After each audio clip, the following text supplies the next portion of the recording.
I am having a very manic hair day, and I've decided to just lean into it. Memorial, 29th of June. This is a brand new Danish novel by Tine Hoeg. I hope I'm pronouncing that right. I think I'm pronouncing that right. We'll find out. Danish speakers, let me know. It's translated into English by Misha Hoekstra and published by Lolly. Lolly do great stuff, and this is great stuff. Despite its length of a little over 300 pages, this novel can actually be read in about an hour or two. If you were to randomly flick through it, you would think you were looking at a poetry collection, the way that the lines are spaced out, and this is actually one of the busier pages. There are moments where the text is highlighted to make it look like text messages, like on the front cover, and moments where there's barely anything written down at all. And the novel goes on like that all the way through, and it is a unique, though not unheard of, approach to writing prose that really left an impact in and of itself, and I want to talk about it after I've explained what this novel is. In spite of its slightly avant-garde approach to structure, Memorial, 29th of June is actually a pretty straightforward novel. Our protagonist is a 33-year-old Danish woman who has written one novel,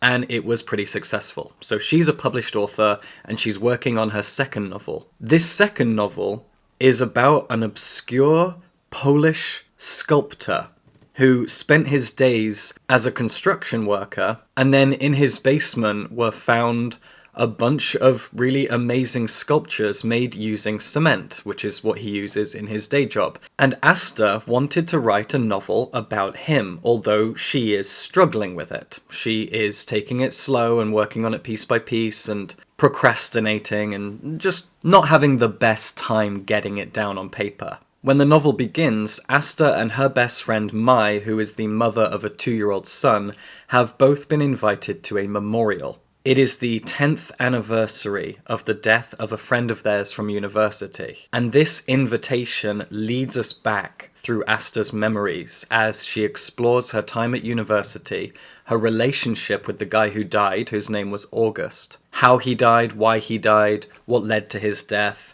It's not a murder mystery. His death is not really a surprise. This is a drama, and secrets are uncovered, but not in a murder mystery sense. It's more about relationships, hidden secrets from our personal pasts, and the things that we keep hidden from ourselves and from each other. As the novel progresses, we move back and forth between the present day as Asta deals with her relationship with Mai, which has become a little bit strained, and her struggles with writing her second novel, and the past. Her time at university, her time in student housing with a bunch of other people, one of those being the guy August who sadly died. All of it is written from Asta's perspective, in the first person, present tense, no matter where you are chronologically. So you have to really be careful because you might be in the present or you might be 10 years in the past. And because this novel almost entirely lacks punctuation, and there's no real paragraphing, there are no chapters, breaks in the narrative come just in terms of a page turn. It's a fascinating structure that can disorientate you slightly, so you have to pay attention to that. But if you are paying attention, and it's not difficult to do so,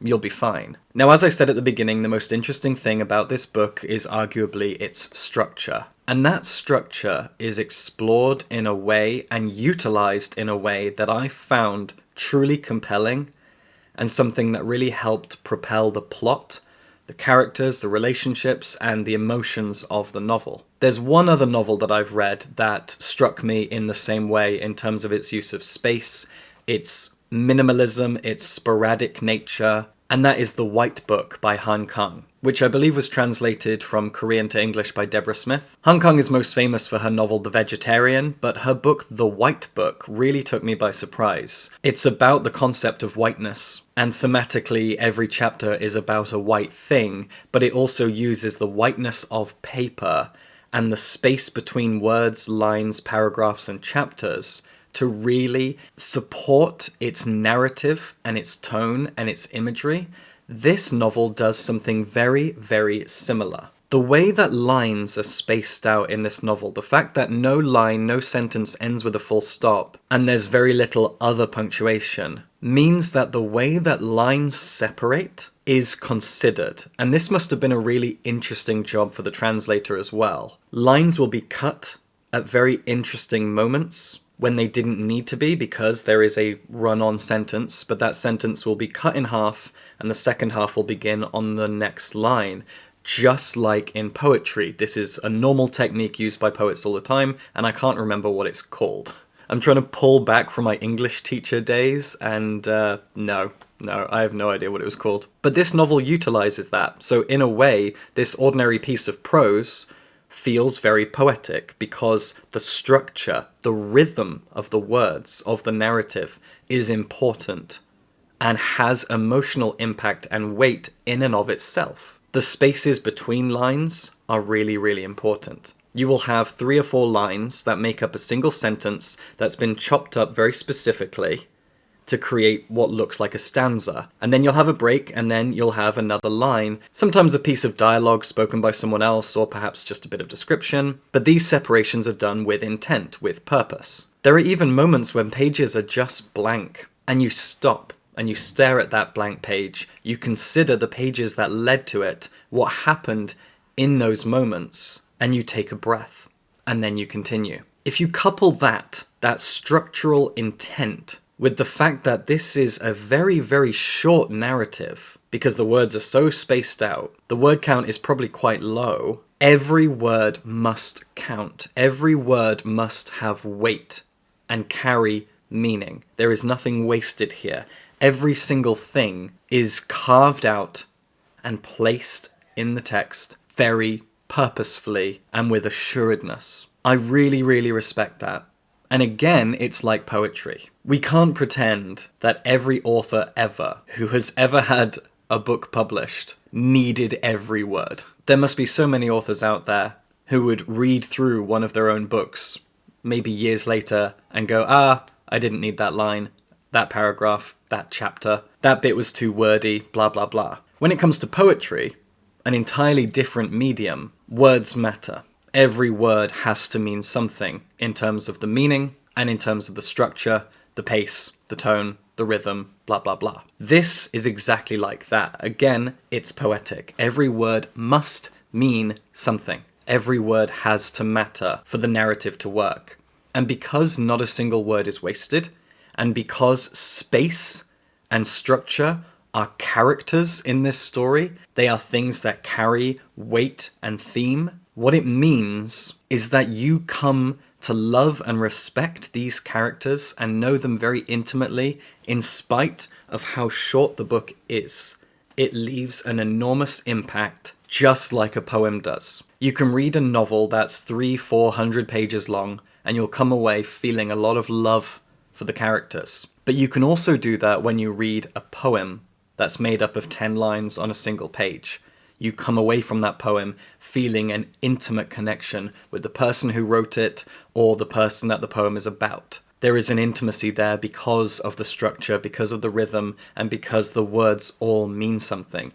This novel bridges the gap between prose and poetry, and I am in awe of it. The prose is tight. The translation must have taken a lot of work. The characters are beautiful in their simplicity. The language and the structure is also beautiful in its simplicity, and I felt so much for them. I really respected the way that this book cut and cut and cut away until only the emotional core of these people, their lives, their struggles, their memories is left. That's all there is.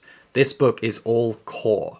There is no fat. There is nothing wasted. I am really, really impressed. Tine Hoeg has done something really special here. Misha Hoekstra did an amazing job with the translation. Memorial, 29th of June is a wonderful Danish novel. Check it out. Now it's time for my Patreon book recommendation of the week. This one comes from my friend Adam Cook, who wrote a fantastic article for us a little while ago about Stephen King, so go check that out. Adam's recommendation is called Smoke Gets in Your Eyes by Caitlin Doughty, and it's a non-fiction. I've actually had a real urge to read more non-fiction lately, so more non-fiction reviews and list videos are going to be coming very soon. And Adam said, I'm trying to read more non-fiction lately, and it really helps if the book that you read concerns one of your interests. Some of my interests are what others may call grotesqueries, autopsies, body horror, and the death industry. I can relate to this as well, Adam. Love that stuff. Grotesqueries is a great word to use. This book is about a woman's experience working in a crematorium, and it's absolutely fascinating. She discusses the nicer side of things, like how all bodies need to be respected, but also the more stomach-churning aspects, such as the idea that the dust that coats your clothes and skin and gets under your fingernails used to be a living person. It's also very funny, and the author does a fantastic job of explaining why it's a career path that could be incredibly fulfilling. I recommend it to anyone who is even vaguely curious, but especially if you're a bit morbid like I am. I am also morbid. I need to check this book out. Thank you, Adam. Go check this out. Go check out Adam's recommendation and read his article and subscribe for books.